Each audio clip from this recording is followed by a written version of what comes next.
Hey everyone, this is Vesper. I just wanted to touch up on what happened last night for the Evolution Top 8 and the Grand Finals and just my thoughts behind the tournament.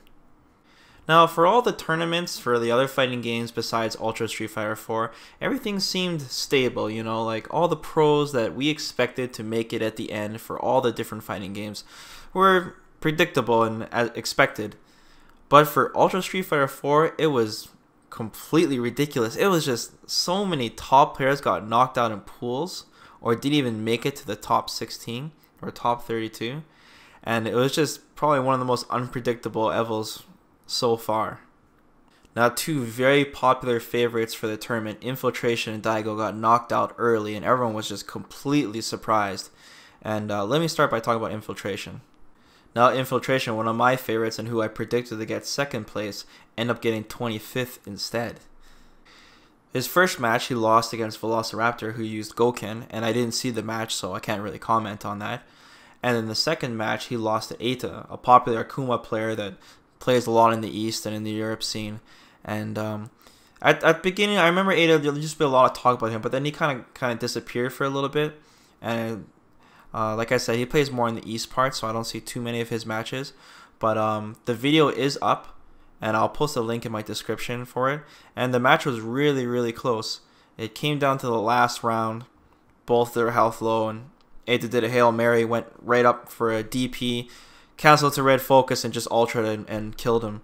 And Infiltration just stuck with his guns. It was an Akuma mirror match, and they just played Akuma all the way to the end. Now, Infiltration has always seemed to have problems with the Akuma mirror, but I'm surprised he didn't switch up any of his characters, since that's one of his huge advantages, is his vast character knowledge at such a high level. But it was a really close match, so I'm sure he's not too disappointed by it. It wasn't matchup experience or something like that. It's just what it is. Evo is a fierce competition. You got 2,000 competitors, and yeah, he just lost. Now, as for Daigo, I didn't predict him to get top 3, but I sure as hell didn't predict him to get 48th place. 48th place? What the fuck? When I was tweeted, I honestly didn't believe it. I thought it was just a troll post, but when they confirmed it, I was just like, what the hell, 48th place? So let's talk about the two matches that he lost. The first one, he lost to Filipino Champ, and then the next match, he lost to John Choi. And these matches were clean sweeps, 4-0, 4-0. Now, of course, I have the Daigo matches in my description, so you can go ahead and click the links if you want to watch the matches. Now, the first match was against Filipino Champ, and Daigo lost 4-0. Filipino Champ mains Dalsum. Filipino Champ is a really, really good Dalsum player. One of the best, no doubt. He beat Daigo back in the vanilla days when Daigo was using Ryu, and he beat him with Dalsum in SCR, I believe. And Daigo's always had kind of a problem with this matchup. That was like back in those days, like Daigo used to dominate matches, but when he went up against a Dalsum, he had a lot of problems because Daigo prefers to play the zoning game for sure. And I think Arturo beat him in a money match too. I remember watching a really big money match in the Salty Suite back in 2010, and yeah, like it's Daigo said it himself. He thought it was a 6-4 matchup. It's not like Dalsum has some crazy advantage. It's just that it's a tough matchup for Daigo personally. And I truly believe that Filipino Champ outplayed him hard. Filipino Champ has always had Daigo's number in that Shoto Dalsum matchup, and Filipino Champ is just really, really good at the zoning game versus the zoning game. He's just really smart on that matchup. So it's no surprise to me when Daigo uses Evil Ryu, and he beats him with Dalsum. But what does bug me is the fact that if Daigo lost so hard to Zip, why didn't he just switch to Young? Like, I understand the whole Japanese loyalist thing, but Daigo had a huge trump card, and that's the fact that he completely mastered Young when he was OP back in the day, and who knows how much BP Daigo had. Like over 200k, man. He was #1 in the arcades forever, next to Kazunoko, and he plays against Kazunoko all the time. He has all the experience, and Yun just destroys Dalsum. You know what I mean? Just destroys him. And Daigo had that option to use him, you can't just say that, oh, Daigo, maybe he was too rusty and he was just not confident enough of Yun. But like I said, like those were clean sweeps 2-0, and it was just so early in the tournament. I guess I could see Daigo being like, okay, whatever, I'm just going to use Evil Ryu, and maybe I just had a bad first 2 rounds, but he had the option of using Yun, and I honestly think that Daigo should have took advantage of that, for sure. Now, the second match was against John Choi in losers. Now, John Choi uses Ryu, mains Ryu, and if you don't know who John Choi is, he is one of the big OG pro Street Fighter players. Like, we're talking back Street Fighter 2 days. And John Choi, his strengths is the zoning game, the footsie game. He is the king of it. And when you watch that match, it's really weird. It's like, the best way to describe it is that Daigo wasn't playing Street Fighter 4. He was playing Street Fighter 2. And John Choi was playing Street Fighter 2. Now, Filipino Champ beating Daigo is kind of an upset, even though Filipino Champ is a really good Dawson player. But John Choi beating Daigo is a serious upset, because John Choi, yes, he is a good Street Fighter player, but he mains the old school Street Fighter games. He is not a serious Street Fighter 4 player. He doesn't do fancy Street Fighter 4 combos, FADC stuff, and mix-ups and things like that. John Choi is strictly crouching forward, fireball. If you jump on him, uppercut. That kind of shit. And when Daigo played that match, it was so weird. It was like he was in John Choi's world, and he was bound to John Choi's rules. It was like, just, I said before, Daigo being stubborn, but this match made him really, really look stubborn. It was kind of like Daigo was like, you know what? You trying to beat me in the zoning game? Well, I'm going to beat you in the zoning game. And that's completely fine. Daigo is no slouch at the zoning game. That's his forte as well. But the thing is that when you have two players, top players that understand the zoning game so well, the gap kind of closes, because all this experience that Daigo has for Street Fighter 4. Remember, Daigo mains Street Fighter 4. That's his thing. When you take out all these extra things about the game and you just put it down strictly to zoning, there's skill levels, the gap closes, and there's less room for Daigo to take advantage of on John Choi, and the skill levels are mainly even. It's kind of like, it makes it like anybody's match, you know. It's strange. And on top of that, Daigo's using Evil Ryu, and the thing is that Evil Ryu is a top tier character, and he's a better character than Ryu. Everyone has established that. But the problem is that what makes Ryu, one thing that normal Ryu is better at than Evil Ryu is the crouching forward.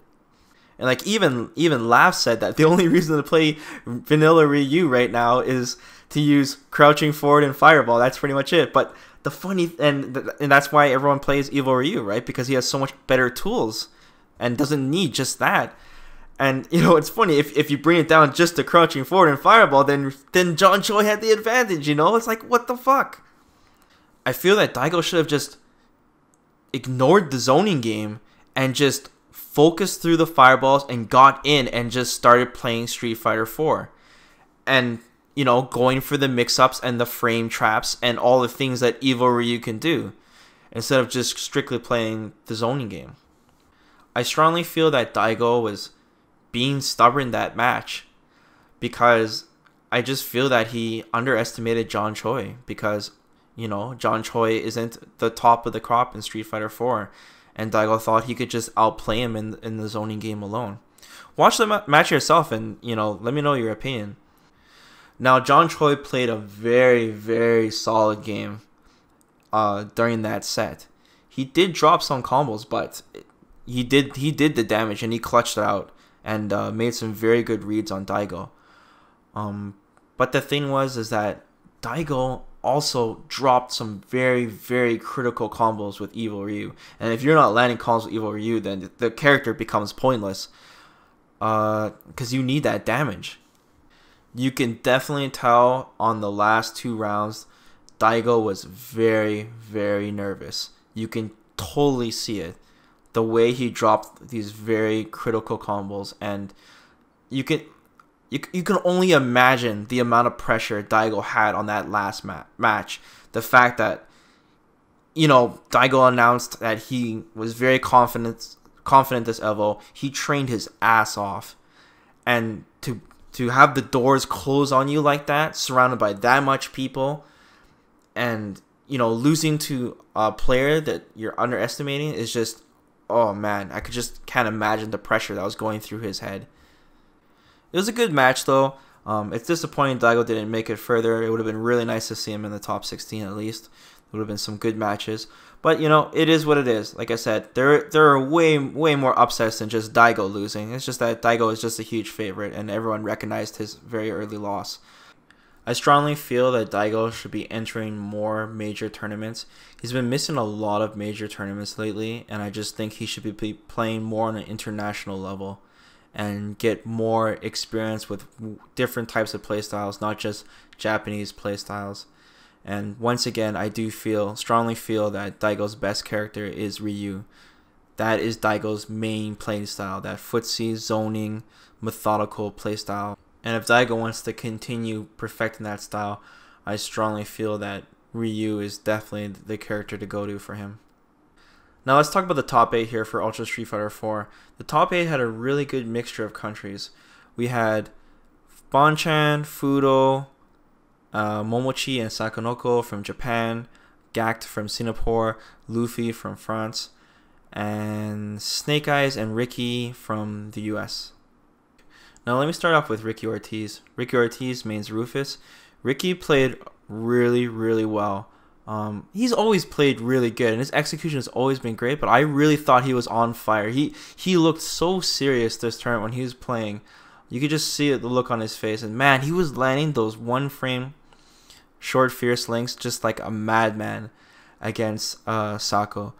And Sako was playing Evil Ryu, and Sako used a bunch of different characters for this tournament, including Elena, and did he use Ibuki? I don't remember if he used Ibuki, but that's definitely one of his stronger characters for sure. And I know Evil Ryu is definitely one of his mains now. And Sako was missing a lot of combos, and I joked around in my last video that, you know, everyone always hypes up Sako, his crazy execution, then he always gets bopped and drops his combos, and he did it again this tournament. I'm pretty sure he was nervous. He usually is when he plays on the big stage. And if you look, Sako has his own Sako stick, and basically he has, like, it looks like he has 18 buttons on his Choi stick. It's not exactly 18 buttons, but he has the back button, the select button, really close to his other buttons. It's customized, and that way he's able to plink literally everything with ease, including the light punch button, which you couldn't plink normally without having the select button. But it seemed like Sako was trying to do just too many fat combos, basically. Too many fat combos. He was wasting so much meter on doing the longest possible. He wanted to make a combo video out of Ricky. It seemed, you know, instead of you know, going for the resets or the knockdown, or just literally ending the combo instead of wasting so much meter to get such little damage after so much damage scaling. But Ricky played a really good game, man. He put the pressure on Sako so much that Sako spent more time trying to defend against Rufus's dive kicks than actually applying his own offense, which what Evil Ryu is for. And yeah, that was the end of Sako, and I think he took 8th place. Now, next person I want to talk about is Snake Eyes. Now, Snake Eyes, in my opinion, played the best out of the whole tournament. Now, it sounds really stupid saying that, considering that he didn't win Evo and Luffy won Evo and even Bonchan got 2nd. But just to get Zangief that far in the tournament, even though Zangief is like, you know, Zangief is an easy character to play, but in high level, he is such a difficult character to play and get that far. The amount of patience you need and the amount of hard reads to get damage with Zangief when he has so many poor matchups is just phenomenal how well he did. Some people might have found his matches boring since there was a lot of timeouts and his matches just took so damn long. But if you appreciate the fundamentals of the footsie game and the amount of option selects he was using to get in and his just amazing hard reads, you can really respect his play and how far along he's come from the Street Fighter 2 as he is a Street Fighter 2 player. Just with Zangief is just absolutely amazing. I strongly feel, and I'm sure he strongly feels, that he had the potential to win the entire tournament. And there was a lot of nail biters, and ultimately he lost to Luffy. Now I want to talk about Luffy because Luffy is a really controversial subject. It's funny because he plays Rose, and he, no doubt, no one can doubt, he played perfectly with Rose. He played amazing. There is no doubt about that. But for some reason, there is a huge group of people that don't appreciate his gameplay. Well, don't appreciate Rose as a character. And, you know, said it was all about the character because he gets 2 ultras every round and a super every round. Just too much comeback factor. Rose's stupid backdash and her ridiculous normals. She probably has the best normals in the game. Like her standing roundhouse just makes her float off the ground, and her standing medium kick makes it difficult if people are trying to, if you're going for a throw and you can mix that up because you're off the ground, and it's really hard to outfoot the standing roundhouse because you can't hit it with lows. And her backdash completely takes out her having to worry about the mix-up game because she can always get into the range she wants to because of her extremely high mobility. Now this is really funny because Rose, I wouldn't say is an underrated character, and I definitely wouldn't say she's a low-tier character, but she is definitely a rare character to see, especially this far down the tournament in Evo. And when Xian won with Gen in Evo, nobody made a big deal out of it. Even though Gen had insane unblockables and just the most ridiculous ambiguous cross-ups, and Gen was a really good character. It's just another unorthodox character being used. But when Xian won, it was just like all praise. But Luffy winning Evo, it's just, there's so much controversy about it, and it's really strange. Why? What is the difference between Gen winning Evo and Rose winning Evo? Now, Luffy, it definitely seemed again Luffy had the Japanese gauntlet bracket. He had so many crazy players that he had to beat to get to where he was. He beat Tokido, he beat Mago, he beat Eita, which beat Infiltration. He beat Momochi, Gact, Fudo, and Bonchan in the finals. It's like, dude, you know, that is like the nightmare bracket, man. So what happened? And the funny part is he lost to Xian. That was the one person who put him to losers, was Xian. Did he outplay him? Was it the character? Was it the lack of matchup knowledge from the Japanese players? You know, you can't say that they didn't have matchup experience against Rose because, you know, there are some Rose players. It's not like they've never seen a Rose before. But there was some things that it took a long time. You can totally see that there were some things they just didn't know about the matchup. If you watch the grand finals with Bonchan, the first 2 rounds, Bonchan was playing the fireball game with Rose. Like, that's ridiculous. Why would you do that? You're just feeding him meter. You can blatantly see every time he absorbs a fireball, he almost gains an entire single bar from that. I think it was a huge surprise. I think they underestimated him, to be honest. I think they all underestimated him. Especially how good Rose's fundamentals are too as a character. And it was really cool seeing in the grand finals all the Japanese players huddling, Daigo coaching Bonchan and telling him the matchup as soon as possible, and Bonchan slowly making adjustments. And Bonchan made some amazing reads on that match, and he definitely had the potential to beat Luffy. But it just wasn't enough matches. That's what it seemed. It just took him too long. And he made some crazy reads, punishing the backdashes, and landing tiger uppercuts in between unsafe block strings that Luffy was doing near the end. But it was just ultimately too late. Also, Bonchan was using Ultra 2 with Sagat. I'm assuming it was to punish the backdashes and to outplay him in the Fireball game, which flopped horribly. I'm pretty sure Bonchan should have used Ultra 1 just for the damage output. Luffy just had such huge comeback factor with the super. Just landing supers all the time and just having so much meter to play with. Doing whatever. Trying to juke him out with Soul Spiral, or doing a Fireball backdashing cancel with FADC with Rose, and trying to bait Bonchan from jumping, or doing EX Tiger Knee through it, etc. Now, personally, I was cheering for Bonchan. I love Bonchan. To make it that far with Sagat after the Fireball recovery nerf, I did not predict Bonchan to make that far. Any Sagat to make that far, and I was really happy for him to get to the grand final, and I definitely was cheering for him. But I have to admit that Luffy had his number. He just Luffy, it was the Evo champion. You can't deny that. You can't just blame his character, because he exploited everything with Rose. He played that character to a T. And there's more crazier characters than Rose, like Yun, for sure. I'm really curious what you guys think, because like I said, there's a lot of people that just won't give him the satisfaction because of Rose won Evo. I don't know why. It's really weird. I really want to know what you guys' opinion on this is. And what's the difference between Rose and Gen winning? That's the real big question behind this. And it's not like Luffy completely dominated every match. There was a ton of nail biters between all the Japanese players. Like Fudo and Gact and, you know, Snake Eyes, man. That match was crazy.